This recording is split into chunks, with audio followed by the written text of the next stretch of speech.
Very good afternoon to all of students. कैसे आप सभी लोग? मैं उम्मीद करता हूँ आप सभी लोग अच्छे होंगे। इस आज के डाउट सीजन में हम लोग बात करने वाले हैं अपने दो स्टूडेंट्स के कुछ डाउट्स की, जिसमें प्रतिभाएं पूर्णिमा और दूसरी हैं अनुष्का शुक्ला। तो अनुष्का शुक्ला के ये एक्चुअली जो वीडियो प्रिपेयर की जा रही है ये definite integral application of definite integral के अकॉर्डिंग प्रिपेयर की जा रही है।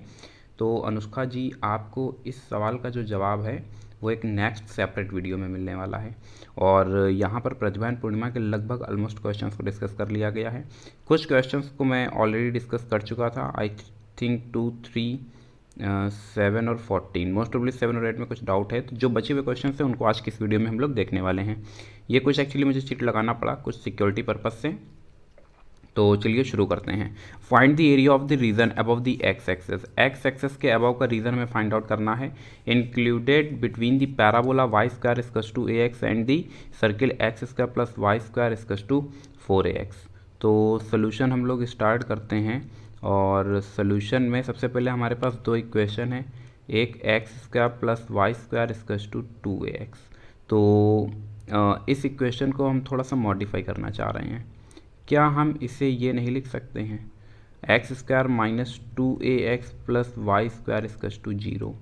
अगर इसको हम change into a perfect square में कन्वर्ट करने की कोशिश करते हैं तो मुझे लग रहा है कि ए स्क्वायर बोथ साइड ऐड कर दिया जाए, तीन टर्म से एक साथ, ये और ये मिलकर के पूरा बना देते हैं एक्स माइनस ए का whole square plus y square equals to a square. इसका मतलब ये हुआ कि अगर हम इसे कंपेयर करा देते हैं x minus h to the whole power 2 y minus k to the whole power 2 equals to a square, तो आप समझ रहे हैं कि जो सेंटर है वो कहाँ पर है, एच कॉमा के पर है। और जो अपने पास रेडियस है वो रेडियस ए है। अब रेडियस अपने पास ए जा रही है, सेंटर एच कॉमा के जा रहा है। तो बच्चा कंपेयर कराओ ज़रा, एच के प्लेस पर क्या है, ए है, और के प्लेस पर क्या है, 0 है। तो इसका मतलब इसका जो सेंटर जाएगा वो सेंटर ठीक यहाँ पर आ जाएगा और सेंटर होगा ए कॉमा 0। क्या होने वाला है, ए कॉमा 0। रेडियस भी कितना हो जाता है, रेडियस भी ए हो जाता है। ठीक है, ये जिस पॉइंट पर इंटरसेक्ट करेगा ये पॉइंट भी सेम ही जनरेट होगा, ए कॉमा है। अभी देखते हैं कि क्या जनरेट होगा। हमें जो एरिया निकालना है वो एक्चुअली इतने रीजन का जनरेट करना है। ये ग्राफ ट्रेस किस तरह से होगा, तो इसकी ट्रेसिंग को भी हम लोग समझ लेते हैं। Y square equals to a x, ये हो गई इक्वेशन 1, ये हो गई इक्वेशन 2। हमने क्या किया, बाई फर्स्ट एंड सेकेंड, और जब हमने बाई फर्स्ट एंड सेकेंड किया तो वैल्यूज़ को पुट किया, then we get the x square plus a x equals to 2ax, then x square equals to ax। तो अगर टर्म्स को ट्रांसफ़र कर देते हैं तो मुझे लग रहा है कि शायद x कॉमन होता है, then x minus a equals to 0। तो x के दो आउटपुट्स देखने को मिलते हैं, एक 0 और दूसरा a। इन दोनों वैल्यूज़ को उठाते हैं और ला करके इक्वेशन 2 में पुट करते हैं। और जैसे इक्वेशन 2 में पुट करते हैं तो हमें इन टू रिस्पेक्टिवली, बच्चा बारी बारी से पुट करेंगे, तो हमको y की वैल्यूज़ देखने को मिलती हैं 0 और plus minus A. Plus minus a का मतलब जैसे ही आपने यहाँ पर a पुट किया तो आप जानते हैं a इंटू ए स्क्वायर फिर y square equals to a square, it means y equals to plus minus a. जो पॉइंट ऑफ इंटरसेक्शन जनरेट होता है वो जनरेट हो जाता है 0, 0। दूसरा जनरेट होता है a, और तीसरा जनरेट होता है a, माइनस ए। एक्चुअली जब x की वैल्यू a है तो y अपने आप में दो आउटपुट कंटेन कर रहा है, इसलिए x की दोनों में वैल्यूज सेम है, लेकिन y की जो वैल्यूज़ हैं वो चेंज हो चुकी हैं। चलिए समझने का प्रयास करते हैं। अभी हमें ये पता चल गया है कि ग्राफ इंटरसेक्ट कर रहा है। अगर ग्राफ इंटरसेक्ट कर रहे हैं तो रीज़न कुछ इस तरह से, जो कि अभी आपको ट्रेसिंग दिख रही है, और अगर ग्राफ इंटरसेक्ट नहीं करते तो बच्चा ये ट्रेसिंग कुछ इस पैटर्न पर निकल जाती, ये आपका सर्किल होता, ये ग्राफ इधर निकल जाता, ये ग्राफ इधर निकल जाता, और आप देख रहे हैं कि केवल ऑरिजिन पर एक दूसरे को इंटरसेक्ट कर पा रहे हैं, बाकी कहीं पर भी नहीं। फिलहाल ये हमारा इशू नहीं है, और इस तरीके के जो अनबाउंडेड रीज़न होंगे वो आपको मिलने वाले भी नहीं है एग्जाम में। अभी जो हमको एरिया फाइंड आउट करना है वो एक्चुअली एरिया केवल इतने रीज़न का फाइंड आउट करना है। हमने स्ट्रिप को ट्रेस किया, और अगर मैं यहाँ पर डॉटेड पॉइंट्स आपको शो करूँ तो मुझे लग रहा है कि शायद अभी आप समझ पा रहे होंगे।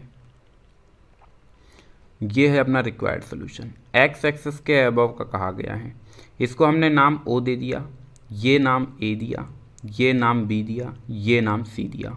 तो अभी हम क्या करने जा रहे हैं, एरिया जनरेट करने जा रहे हैं। ओ ए बी सी ओ, क्या कहा, area O A B C ओ, यहीं से शुरुआत करते हैं।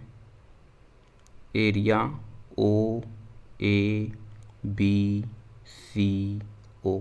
अगर हम इस एरिया को ध्यान से देखें तो मैंने आपको कई बार बता रखा है कि अगर रीजन दो कर्व से बाउंडेड है तो इस सिचुएशन में आप डबल इंटीग्रल का इस्तेमाल करें।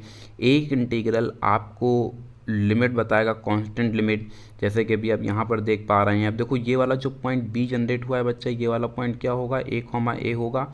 ये कॉमन सेंस वाली बात है क्योंकि ये पॉइंट एक्चुअली फर्स्ट क्वाड्रेंट पर लाई कर रहा है, ये वाला थर्ड क्वाड्रेंट पर लाई कर रहा है, इसलिए ये वाला कोऑर्डिनेट निकल जाए, फोर्थ क्वाड्रेंट पर लाई कर रहा है इसलिए वाला पॉइंट निकल जाएगा ए कॉमा माइनस है। फिलहाल उसके में ज़रूरत नहीं है। तो डबल इंटीग्रल में मैंने कहा था कि एक इंटीग्रल कांस्टेंट लिमिट को कंटेन करेगा। ये स्ट्रिप अगर इसको आगे ट्रेस करते तो ये परपेंडिकुलर हो जाती है एक्स एक्सिस पर, इसलिए यहाँ पर एक्स की लिमिट आएगी जो कि वेरी कर रही है 0 to a। और फिर वाई में देखना है स्ट्रिप का लोअर एंड किसको टच कर रहा है, अपर एंड किसको टच कर रहा है। लोअर एंड ब्लू वाले कर्व को टच कर रहा है और ब्लू कर्व जो है वो actually y square equals to a x है। तो यहाँ से समझने का प्रयास करेंगे बच्चा, इसको हमने नाम दे दिया कि ये जो कर्व है ये y1 है और ये वाला हमने मान लिया कि ये जो कर्व है ये y2 है। अब अगर हम लिमिट्स देते वेरिएबल फॉर्म पर, सेकेंड इंटीग्रल की लिमिट वेरिएबल फॉर्म पर जाती तो ये जाती y1 से y2 तक और फिर dx फिर dy। फिर मैंने कहा था ये आप एग्ज़ाम में शो नहीं करेंगे इस स्टेप को, आप सिंपली यहाँ पर लिखेंगे 0 to a। अगर हम इसको इंटीग्रेट करते y के रिस्पेक्ट में तो 1 का इंटीग्रेशन आप जानते हैं y होता है, एक बार अपर लिमिट फिर एक बार लोअर लिमिट। सबसे आसान सा मेथड यही होता है बच्चा इसमें कई बार कंफ्यूज रहता है। इसके अलावा मैंने आपको एक बात और भी बता रखी है कि आपको सिंपली अगर नहीं समझ आए कि कौन पहले आएगा तो आप किसी को पहले रख देना, केवल पॉजिटिव नेगेटिव साइन का वेरिएशन होगा और आप जानते हैं एरिया इज ऑलवेज पॉजिटिव, इसलिए वो वेरिएशन भी बहुत ज़्यादा मैटर नहीं करने वाला है। फिलहाल y2 जो कर्व है वो उसकी चर्चा करते हैं। तो upper limit minus lower limit अपने पास होता है, यहाँ से 0 to a बन जाता है। और अगर अपर लिमिट की बात करते हैं तो y2 जो कर्व है वो एक्चुअली ये रेड सर्किल है और सर्किल का इक्वेशन अभी देखो अपने पास आया हुआ था, x square plus y square equals to 2ax। ये रहा इक्वेशन ऑफ सर्किल। तो अगर हम यहाँ से y की वैल्यू जनरेट करते हैं तो मुझे लग रहा है कि शायद 2ax minus x square with under root, फिर माइनस y1 की वैल्यू आप जानते हैं, ये सेकंड इक्वेशन जो रही यहाँ से जनरेट होगी, यहाँ से y की वैल्यू जनरेट हो जाएगी अंडर रूट a फिर अंडर रूट x। क्या, अंडर रूट a और अंडर रूट x। ये इसे हमें इंटीग्रेट करना है। सेकंड वाले पोर्शन पे इंटीग्रेशन में कोई दिक्कत होने वाली नहीं है, लेकिन जो फर्स्ट पार्ट है यानी फर्स्ट इंटीग्रल है इसमें थोड़ी सी दिक्कत होने वाली है। तो हम क्या कर रहे हैं, इसको जरा हैश टैग पर यहाँ पर डिस्कस करने का प्रयास करेंगे। लिखा जा रहा है under root 2ax minus x square. अगर हम देखते हैं तो इस इक्वेशन को मॉडिफाई करके एक्चुअली हम यहाँ पर मेंटेन करके ले आए हैं, ये देखो। और अगर हम इस जगह से हम सीधे वैल्यू जनरेट करने की कोशिश करें तो मुझे लगता है कि y की वैल्यू जनरेट हो जाएगी ए स्क्वायर जनरेट हो जाएगी, a square minus x minus a. क्या कहा, x minus a to the whole power 2 with under root.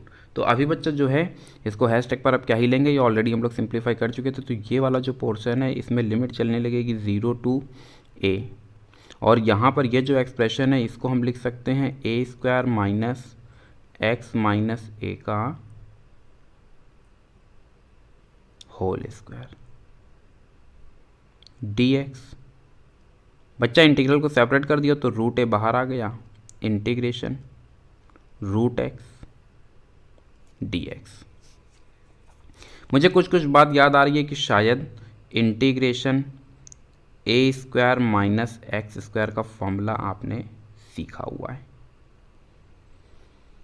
क्या बनता है, 1/2 इनसाइड द ब्रेसेस फिर x अंडर रूट ए स्क्वायर माइनस एक्स स्क्वायर, फिर ए पॉजिटिव है इसलिए प्लस ए स्क्वायर, और आप जानते हैं साइन इनवर्स एक्स अपॉन ए। अगर ये पोर्शन डिनोमिनेटर में होता, 1 अपॉन में होता, तो जाहिर सी बात है ये फॉर्मूला साइन इनवर्स एक्स के लिए बनता, और इसीलिए यहाँ पर आपको साइन इनवर्स एक्स अपॉन ए देखने को मिला। लेकिन जब इस फॉर्मूले को हम लोग अप्लाई करेंगे यहाँ पर, तो याद रखेंगे बच्चा कि यहाँ पर कांस्टेंट सी अप्लाई नहीं होगा। तो नेक्स्ट पेज को हम लोग अडॉप्ट करते हैं ताकि थोड़ा सा बेहतर तरह से हम लोग चीज़ों को समझ पाएँ। 1/2 तो कॉमन हो जाएगा इनसाइड द ब्रेसेस, फिर आपको देखने को मिलेगा a माइनस एक्स। क्या था, x माइनस ए था या a minus x, x minus a हमने ले रखा है। तो यहाँ पर आपको देखने को मिलेगा x minus a under root, यहाँ से आपको देखने को मिलेगा a square minus x square. यहाँ से देखने को मिलेगा a square minus x square. एक स्टेप और पीछे चलेंगे, सही है। फिर यहाँ से प्लस ए स्क्वायर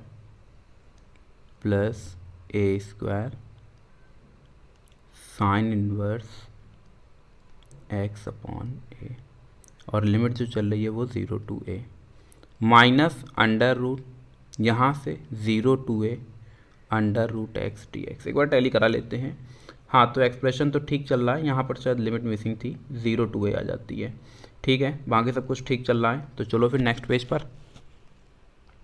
ये सब कुछ इंटीग्रेट हो गया बच्चा, हमें क्या करना है, केवल वैल्यूज़ को पुट करना है। वैल्यूज़ को पुट कर रहे हैं, तो 1/2। एक बार जब अपर लिमिट आएगा a, तो जब ये a आएगा तो इस a की वजह से ये x माइनस ए 0, और ये पूरा रिजल्ट 0 हो जाएगा।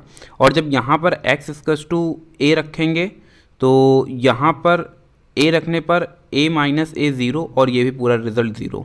तो अपर लिमिट हो जाता है 0, माइनस लोअर लिमिट की चर्चा कर लेते हैं। जब लोअर लिमिट हम रखेंगे, तो यहाँ पर जब हमने 0 पुट किया, तो a square minus a square again we get the 0, तब इस रिजल्ट की वजह से ये पूरा 0 होगा। और जब यहाँ पर हम पुट करते हैं, तो यहाँ से हमको देखने को मिलता है plus a square sine inverse minus A upon A minus under root ए। अगर इसको सिंप्लीफाई करें तो शायद 2/3 एक्स टू द पावर 3/2, और यहाँ से आपको देखने को मिलेगा 0 to a। थोड़ा और बेहतर तरह से 1/2, यहाँ से आपको देखने को मिलेगा माइनस ए स्क्वायर, और ये एक माइनस साइन बाहर आता है, साइन इनवर्स माइनस थीटा आप जानते हैं, माइनस साइन इनवर्स थीटा होता है 1 मीन्स π/2। इनवर्स ट्रिग्नोमेट्रिक फंक्शन से ये बात समझ आ रही होगी। प्लस का माइनस अंडर रूट ए, यहाँ से 2/3, अपर लिमिट लोअर लिमिट पर बच्चा वैल्यू बेकार हो जाएगी, तो अपर लिमिट पर आ जाती है 3/2। यहाँ पर जो एक रिजल्ट यूज़ हुआ है, तो याद रखना साइन इनवर्स माइनस थीटा किसके इक्वल होता है, माइनस साइन इनवर्स थीटा। ठीक है, सारी वैल्यूज़ को हम रख चुके हैं। यहाँ से अभी अगर हम देखना चाहें तो a square pi a square upon 2, यहाँ से रूट ये है, और a टू द पावर 3/2 यानी a टू द पावर 1.5 को हम लिख सकते हैं 1 × 0.5 मतलब half, then we get the a√a। यहाँ से हमें क्या देखने को मिलता है, 2/3 साथ में a√a, और एक रूट अपने पास ये चल रहा है, तो ये ओवरऑल अपने पास आउटपुट आया 1/2 बाहर आ जाता है। मुझे लग रहा है πa²/2 माइनस यहाँ से 2a²/3। अगर हम यहाँ से a स्क्वायर को कॉमन कर लेते हैं, then we get the a²/2 inside the braces, यहाँ से π/2 माइनस 2/3 स्क्वायर यूनिट्स। क्या कहा, बिल्कुल सही बात है। यही अपने पास देखिए आउटपुट आ रहा है अपने पास, और ये रहा π/4 a² माइनस 2/3 a²। तो π/2 a² माइनस 2/3, 2/3 तो बच्चा बाई ए स्क्वायर बाई 4 तो बच्चा टैली हो रहा है, और यहाँ से 1/3 जनरेट होगा, जबकि 2/3 इसमें कहा जा रहा है, तो 2/3 नहीं जनरेट होना चाहिए मेरे अपने पॉइंट ऑफ व्यू से। फिर भी एक बार आप सोल्यूशन को रीचेक कर लेंगे, और अगर यही आ रहा है जो मेरा आया है तो फिर सोल्यूशन सही है। केवल इंटीग्रेशन था, कैलकुलेशन थी, बुक में सॉल्विंग एक अलग मेथड से है, और इसलिए मुझे लग रहा है शायद ये क्वेश्चन मुझसे पुटअप किया गया है। नेक्स्ट क्वेश्चन की तरफ रुक करते हैं, और नेक्स्ट क्वेश्चन अपने पास ये रहा। हमें एरिया फाइंड आउट करना है किन दो रीजन्स के बीच का, y equals to x cube और y equals to x plus 6 और x equals to 0। y equals to x cube का ग्राफ, ये जो ब्लू वाला देख रहे हैं ये ग्राफ बनता है y equals to x cube का, ये ग्राफ और इसी तरह से नीचे बढ़ेगा, ठीक है। और हमें जो निकालना है x इक्वल्स टू 0, आप जानते हैं y एक्सेस को हम लोग बोलते हैं क्या, x इक्वल्स टू 0, तो ये है आपका x इक्वल 0, और इसी के साथ में y equals to x plus c, ये वाली 6, ये जो लाइन है रेड कलर की, ये है y equals to x plus 6। अब ये किन किन पॉइंट्स पर कट करने वाली है, इसके लिए हमें क्या करना होगा, इक्वेशन 1 और इक्वेशन 2 को सॉल्व करना होगा बाय फर्स्ट एंड सेकेंड। जैसे ही हमने लिखा हमें देखने को मिलता है x cube equals to x plus 6, शायद x cube minus x minus 6 equals to 0, शायद कुछ फैक्टर हो सकते हैं। अगर x इक्वल्स टू पुट कर लेते हैं 2 जा 4, बिल्कुल सही बात है। अगर x इक्वल्स टू 2 हम पुट करते हैं तो समझना बच्चा ज़रा ध्यान से, x इक्वल्स टू 2 पुट कर देने पर आउटपुट जो अपने पास बन रहा है वो 2 cube minus 2 minus 6 equals to 0, then 8 minus 8 equals to 0 and 0 equals to 0। अभी हमने क्या किया है, हमें एक फैक्टर पता चल गया है कि x माइनस 2 इसका एक फैक्टर है। x इक्वल्स टू 2 पर अगर रिजल्ट 0 हो रहा है तो x माइनस 2 इसका एक फैक्टर है। अब हम क्या करेंगे, x माइनस 2 से होल एक्सप्रेशन को डिवाइड कराएंगे। आप जिस तरह से डिवाइड कराते हैं उसी तरह से डिवाइड करा लेना, और जो स्टूडेंट्स मुझसे पढ़े हुए हैं ये सिंथेटिक मेथड मैंने उन लोगों को सिखा रखा है। यहाँ पर कोफिशिएंट्स पुट करते हैं 1 0 माइनस 1 माइनस 6। किस नंबर पर वैल्यू 0 हो रहा है, तो वैल्यू 0 हो रहा है 2 पर, x इक्वल्स टू 2 पर। 2 को यहाँ रखो, ऐड किया 1, 2 1 जा 2, फिर ऐड कर दिया, देन वी गेट दी 2 2 जा 4, फिर ऐड कर दिया 3 3 2 जा 6। और मैंने कहा था कि अगर आपका आउटपुट सही होगा तो ये वाला रिजल्ट हमेशा 0 आएगा। अब जो एक्सप्रेशन बच रहा है वो कोफिशिएंट्स हैं एक्स स्क्वायर, एक्स और कांस्टेंट टर्म के। इसका मतलब एक फैक्टर x माइनस 2 जनरेट हो चुका है, और दूसरा फैक्टर जो जा रहा है वो जा रहा है x square plus 2x plus 3 equals to 0। अगर ये जो सेकेंड आउटपुट आ रहा है, अगर यहाँ पर हम श्रीधराचार्य लगाने की कोशिश करें तो बी स्क्वायर, डिस्क्रिमिनेंट पहले जनरेट कर लेते हैं, बी स्क्वायर माइनस 4ac। इस सिचुएशन में बी स्क्वायर 4 हो जाता है, 4 इंटू ए की वैल्यू 1 है जबकि c, तो यहाँ से एक चीज़ हमको ये पता चलती है कि 4 minus 12, then we get the minus 8, और जो कि क्या है लेस देन 0 है। और लेस देन 0 मतलब कंडीशन आप समझ रहे हैं ना, ये कॉम्प्लेक्स रूट में चला जाएगा, बेकार हो जाएगा। फिलहाल हमें पॉइंट बी कंफर्म करना था, और पॉइंट बी अभी हम लोग ऑलरेडी कंफर्म कर चुके हैं कि जो पॉइंट बी जनरेट हो रहा है, ये पॉइंट बी जनरेट हो रहा है कौन सा, x इक्वल्स टू 2, और जब x 2 है तो फिर y की वैल्यू बच्चा कितनी हो जाती है, 8 हो जाती है, तो 2,8। अभी हमें क्या है, हमारे पास सारी वैल्यूज़ आ चुकी हैं। अभी अगर हम स्ट्रिप को परपेंडिकुलर करते हैं, ये देखो ये जो वाइट शेडेड रीजन अभी आपको देखने को मिल रहा है, ये शेडेड रीजन बेसिकली आपको बता रहा है कि जो हम एरिया निकालना है वो यही जो वाइट कलर का शेडेड रीजन है यही है। हमने एक स्ट्रिप परपेंडिकुलर किया किस एक्सेस पर, वाई एक्सेस पर, और अगर स्ट्रिप वाई एक्सेस पर परपेंडिकुलर है तो एक चीज़ तो यहाँ से ये क्लियर हो जाती है, ये रीज़न हम लोगों को फाइंड आउट करना है। और अगर स्ट्रिप वाई एक्सेस पर परपेंडिकुलर है तो इसका मतलब वाई की जो लिमिट आने वाली है वो कांस्टेंट लिमिट आने वाली है। कैसे लिमिट आने वाली है, कांस्टेंट लिमिट आने वाली है, ठीक है भाई। अगर लिमिट कांस्टेंट आने वाली है तो चलिए समझने का प्रयास करते हैं। अगर लिमिट कांस्टेंट आने वाली है तो हमारे पास जो फॉर्मूला बनने वाला है वो बनेगा integration y equals to 0 to, फिर नेक्स्ट राउंड कहाँ तक जाएगा,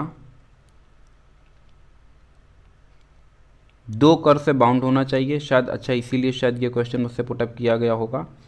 तो इसमें जो लिमिट जा रही है y की वो y इक्वल्स टू 8 पर जा रही है, तो y इक्वल्स टू 0 से स्टार्ट होगा और y इक्वल्स टू 8 तक जाएगा। y इक्वल्स टू 0 इसमें एक्चुअली x एक्सेस है, और ये फिर पीक पॉइंट कहाँ तक टच कर रहा है, इस पॉइंट b को टच कर रहा है, तो ये y equals to 0 to y equals to 8 adopt होता है।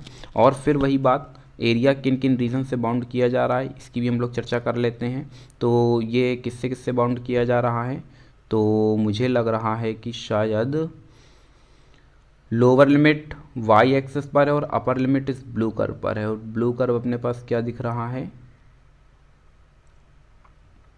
ब्लू कर्व अपने पास दिख रहा है y=x³। अब इसमें एक मिसिंग है, एक टर्म बच्चा इसमें मिसिंग जा रहा है, और मिसिंग टर्म ये जा रहा है कि अगर हम इसको ट्रेस कर रहे हैं तो इसमें y का जो पोर्शन है, ये वाला जो कर्व है y=x+6, ये थोड़ा सा मिसिंग हो रहा है। देखो y=x+6 जो है ये मिसिंग हो रहा है। अगर हम स्ट्रिप को परपेंडिकुलर ट्रेस कर दें, अगर स्ट्रिप को परपेंडिकुलर ट्रेस कर दें तो मुझे लग रहा है कि शायद बात थोड़ी सी बेहतर रहेगी। एक काम कर लेते हैं, स्ट्रिप को परपेंडिकुलर, ये स्ट्रिप को इस तरह से नहीं, इसको हॉरिजॉन्टल नहीं, इसको वर्टिकल कर देते हैं, इसको यहाँ से हटा देते हैं, और वर्टिकल स्ट्रिप हमने ये ट्रेस किया। ध्यान से बच्चा समझना, क्योंकि अभी अगर हमने जब स्ट्रिप को वर्टिकल नहीं ट्रेस किया था, ये लाइन थोड़ा सा टेढ़ी हो गई है, ये ठीक perpendicular to the x axis आएगा, और जब एक्स एक्सेस पर आएगा तो अब हमारे पास जो लिमिट चलने वाली है वो एक्स की 0 to 2 चलने वाली है। कहाँ से कहाँ तक, 0 to 2, तो एक्स की लिमिट चलेगी 0 to 2, फिर upper limit minus lower limit, तो अपर लिमिट मतलब रेड कलर वाला ग्राफ, तो यहाँ से जनरेट होता है x+6 upper limit minus lower limit, और लोअर लिमिट अपने पास जो जा रहा है वो ब्लू कलर का ग्राफ जा रहा है, जो कि है असल में x³। तो शायद लिमिट के अडॉप्टेशन में आपको दिक्कत आ रही होगी। नेक्स्ट पेज की तरफ रुक करते हैं, और अभी हमें क्या करना है, हमारे पास शायद फॉर्मूला पूरा मेंटेन है, तो 0 to 2 x+6 minus x³ dx। चलो इंटीग्रेट कर देते हैं, 1/2 x², फिर प्लस का 6 x 0 to 2, फिर 1/4 x⁴ 0 to 2, वैल्यूज़ को पुट कर देते हैं। यहाँ से 4 जनरेट हो जाता है, upper limit minus lower limit, plus का यहाँ से 6 अपनी पोजीशन पर है, 2 - 0, फिर माइनस का 1/4 और यहाँ से 16, कुल मिलाकर के ये मिल जाता है 2 + 12 माइनस कितना आ जाता है 4 मीन्स इन दोनों से हमको क्या मिल जाता है 12 - 2 and finally we get the 10 square units. यही आपका फाइनल आंसर। नेक्स्ट क्वेश्चन की तरफ रुक करते हैं और फिर समझने का प्रयास करते हैं। Find the area of the reason bounded by y² = 4x and x² = 4y। बच्चा ये इंपॉर्टेंट क्वेश्चन है, इस बार इंपॉर्टेंट टिक कर लें। ये अच्छा सवाल है और ये इंपॉर्टेंट सवाल है और पूछा जा सकता है। हमें एक्चुअली जो एरिया निकालना है वो एरिया असल में ब्लू और रेड से जो एरिया बाउंड है ये हमको जनरेट करना है। हमको केवल इतना रीजन जनरेट करना है, बस ये जो अभी आप शेडेड रीजन देख रहे हैं ये, ठीक है। अब सबसे पहले तो हमें ये पता करना होता है कि इसका लिमिट क्या जाएगा, और मैंने कई बार कहा है कि ग्राफ की ट्रेसिंग की ज़रूरत हमें वहीं पर पड़ती है जहाँ पर कि हमको लिमिट पता नहीं होती है। तो अभी हमारे पास क्या है, अभी हमारे पास है दो कर्व y² = 4x और x² = 4y। हमने क्या किया, इन दोनों को एक साथ मिक्स किया और देखते हैं कि अभी क्या मिलने वाला है। y की जगह पर इसकी वैल्यू निकाल करके इसके अंदर रख रहे हैं। तो यहाँ से x² / 4² = 4x, x⁴ 4² = 4x, multiply करा देते हैं तो x⁴ = 4³ x। फिर थोड़ा सा सिंप्लीफाई करते हैं तो माइनस का 4³ x = 0। फिर हमने x को कॉमन कर लिया तो -4³ = 0। यहाँ से दो वैल्यूज़ कौन कौन सी, 0, 4। अभी x की वैल्यू हमको पता चल गई है 0 है, y की वैल्यू क्या है 4 है। अब अगर x की इस वैल्यू को उठा करके हम इस इक्वेशन के अंदर रखें, इसमें सेकंड इक्वेशन के अंदर, तो मुझे लग रहा है कि शायद x = 0 पुट करने पर y भी 0 मिल जाता है, और जब x की वैल्यू 4 पुट करते हैं तो फिर 4y की वैल्यू भी 4 मिल जाती है। ओवरऑल अगर हम देखें तो जो y की करस्पॉन्डिंग वैल्यूज़ आ रही हैं वो भी 0, 4 आ रही हैं। तो जो यहाँ से इंटरसेक्शन पॉइंट मिल रहा है वो 0, 0 मिल रहा है और 4, 4 मिल रहा है। तो 0, 0 तो मुझे लग रहा है कि ये आ गया ऑरिजिन, और 4, 4 मुझे लग रहा है कि पॉइंट B आ गया, ठीक है। तो अभी क्या है कि सारे पॉइंट्स अपने पास आ चुके हैं। स्ट्रिप परपेंडिकुलर है किस पर, एक्स एक्सिस पर, इसलिए जाहिर सी बात है कि जो रिक्वायर्ड एरिया है वो रिक्वायर्ड एरिया में एक्स की लिमिट कांस्टेंट हो जाएगी। 0 to 4 स्ट्रिप का लोअर एंड किसको टच कर रहा है, रेड कलर के ग्राफ को, अपर एंड किसको टच कर रहा है, ब्लू कलर के ग्राफ को, तो अपर माइनस लोअर मतलब ब्लू माइनस रेड। और ब्लू कलर का जो इक्वेशन है ये आप जानते हैं बेहतर तरह से, Y square equals to 4x, और इसका भी आप जानते हैं अच्छी तरह से, x square equals to 4y। तो अपर लिमिट की बच्चा हमने जब चर्चा की तो 2√x, वाई की वैल्यू पुट करेंगे ना तो स्क्वायर रूट लेना पड़ेगा, माइनस लोअर लिमिट की जो हमने चर्चा की तो लोअर लिमिट पर आपको क्या देखने को मिलेगा, एक्स स्क्वायर बाई 4। ठीक है, इंपॉर्टेंट क्वेश्चन है बच्चा, दिमाग में रखेंगे। इंटीग्रेट करने जा रहे हैं तो मुझे लग रहा है कि 2 अपनी जगह पर रहेगा, फिर 2/3 आ जाता है, x⁴/2, और यहाँ 0 to 4, फिर माइनस का 1/4, फिर 1/3, फिर x³ और फिर 0 to 4। फिर यहाँ से हमें देखने को मिलता है 2 2 4/3, क्या देखने को मिलता है 4/3। फिर हमें क्या देखने को मिलता है, हमने वैल्यूज़ को पुट किया तो 4 to the पावर क्या कहा, 4 to the power 4/3, 4 to the power 3/2 और माइनस, फिर हमें क्या देखने को मिलता है 1/12 और 4³ सिंप्लीफाई कर लेते हैं तो मुझे लग रहा है कि 4/3 ये बना देता है 2 स्क्वायर, पावर 3/2 से 2 कैंसिल हो जाता है, माइनस यहाँ से 1/4 इंटू 16 इंटू 4 और अपॉन में 3। यहाँ से अगर हम देखते हैं तो मुझे लग रहा है कि 4/3 इंटू ये बना रहा है 2³ माइनस 16/3। यहाँ से 2 2 4 2 8, 8 4 32/3 minus 16/3 and finally we get the 16/3 square units. Important question है, और इसी में एक रिजल्ट ये भी याद रखना कि कई बार आपको बोल देता है कि अगर हम एक स्क्वायर क्रिएट कर दें, इस पॉइंट से इसको अटैच कराया और इस पॉइंट से इसको अटैच कराया, और वो कहेगा कि अगर ये एक स्क्वायर क्रिएट हो रहा है तो ये एरिया और ये एरिया तीनों सेम होंगे, और याद रखना ये हमेशा 16/3 के इक्वल ही जनरेट होंगे। तो ये भी क्वेश्चन इंपॉर्टेंट है, दोनों क्वेश्चन तैयार रखेंगे। नेक्स्ट क्वेश्चन की तरफ रुक कर रहे हैं, कहा जा रहा है find the area of the reason bounded by x² y = x²। अभी आप सभी लोग समझदार हो चुके हैं, ये जो कर्व है रेड कलर वाला ये जा रहा है y² = x² का, और ये वाला जो है ये एक्चुअल में जा रहा है y = mod of x। अभी हमको क्या करना है, एरिया फाइंड आउट करना है। हमें पता है कि ये ग्राफ के अंदर सिमेट्री है, और साफ साफ दिख रहा है कि सिमेट्री मतलब y एक्सिस का जैसा राइट है वैसा ही लेफ्ट है। तो हम क्या करने वाले हैं बच्चा, हम एरिया जनरेट करेंगे केवल 1 पोर्शन का, और फिर 2 से मल्टीप्लाई करा देने पर हमारा फाइनल आउटपुट जनरेट हो जाएगा। तो चलिए भाई, ये हो जाता है OABC। तो जो हमारे पास रिक्वायर्ड एरिया आने वाला है, जो रिक्वायर्ड एरिया आएगा वो रिक्वायर्ड एरिया होगा 2 इंटू एरिया OABCO। ठीक है, तो 2 इंटू एरिया OABCO के लिए अब हमको पॉइंट बी की रिक्वायरमेंट पड़ेगी, और पॉइंट बी हमें जनरेट करने के लिए क्या करना पड़ेगा, पॉइंट बी हमको जनरेट करने के लिए दो कर्व्स को सिंप्लीफाई करना होगा। एक तो y = x², और ये वाली अगर हम लाइन देखें तो ये वाली लाइन एक्चुअल में तो graph y = mod of x का है, लेकिन ये लाइन जो है ये असल में फर्स्ट क्वाड्रेंट पर है। तो फर्स्ट क्वाड्रेंट पर है तो जाहिर सी बात है कि मॉडुलस अपना चमत्कार नहीं दिखा पाएगा, और इस सिचुएशन में ये y = x के नाम से जानी जाएगी।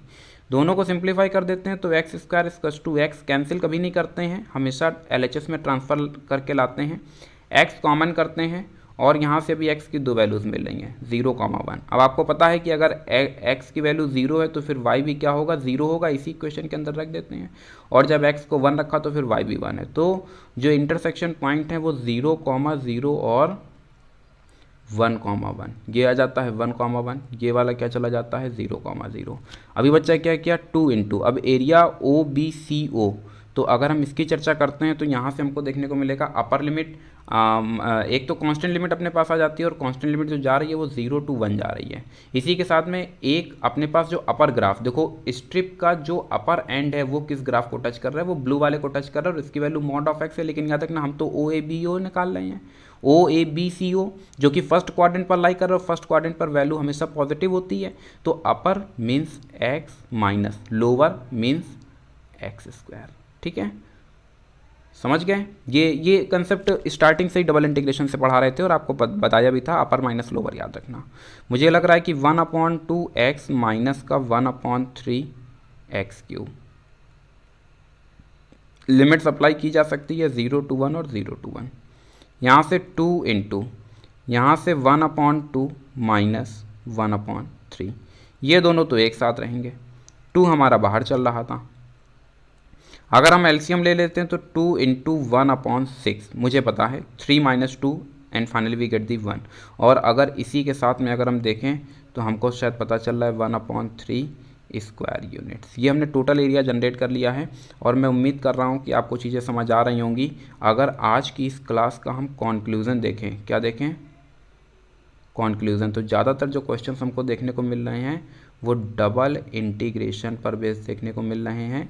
याद रखेंगे डबल इंटीग्रेशन, जब मैंने आपको ऑफलाइन भी पढ़ाया था तब भी मैंने आपको ये बात कही हुई थी कि आप किसी भी कंडीशन में डबल इंटीग्रेशन शो नहीं करेंगे, आप हमेशा एक इंटीग्रेशन ही शो करेंगे। आपके में केवल single variable based single integration आपके सिलेबस में है, डबल इंटीग्रेशन आपके सिलेबस में नहीं है। लेकिन हाँ, इसमें भी आप याद रखेंगे इस इंटीग्रल की जगह पर आप हमेशा शो करेंगे upper limit minus lower limit, और आपको कभी भी दिक्कत नहीं होगी। इन केस अगर कभी भी अपर या लोअर में आपको दिक्कत हो तो किसी को किसी से माइनस कर देना, बस बच्चा मॉडुलस को रन कराते चलना। और याद रखना मॉडुलस हमेशा नेगेटिव को पॉजिटिव करता है, एरिया इज़ ऑलवेज पॉजिटिव। फिलहाल मैं उम्मीद करता हूँ कि आपको ये वीडियो पसंद आएगा। अपना फीडबैक देना ना भूलें। Thank you so much to all of you and as always God bless you all.